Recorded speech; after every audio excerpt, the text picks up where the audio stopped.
As a kid growing up in Baghdad, I remember playing soccer on the street with my cousins, and our life was great until we were invaded and the bombs started to fall.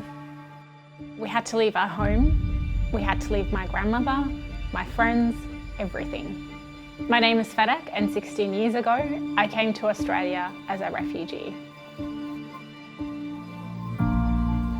My first impression of Australia was a big community where everyone found a home and everyone was welcomed.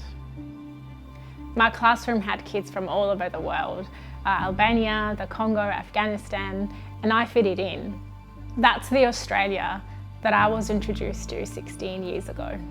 At home, my parents taught me values of upholding justice and fairness. My father stood up to Saddam Hussein. He was conscripted in the army, but he refused. And that's what's inspired me to stand up for what I believe in, no matter what the costs are. I studied law so that I could create real change for people who've been marginalised in our society. Last year, I travelled around the country to share my story as a refugee. I wanted to put a face to the headlines. In community halls and rural towns, I got to meet people who had never met a refugee before. I strongly believe that it's through conversation and getting to know one another that we can change our attitudes.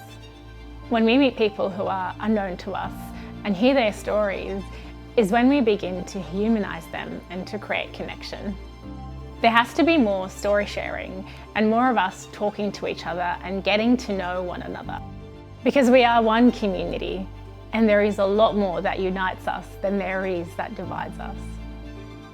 My name is Fadak, I'm an Australian, I'm a refugee.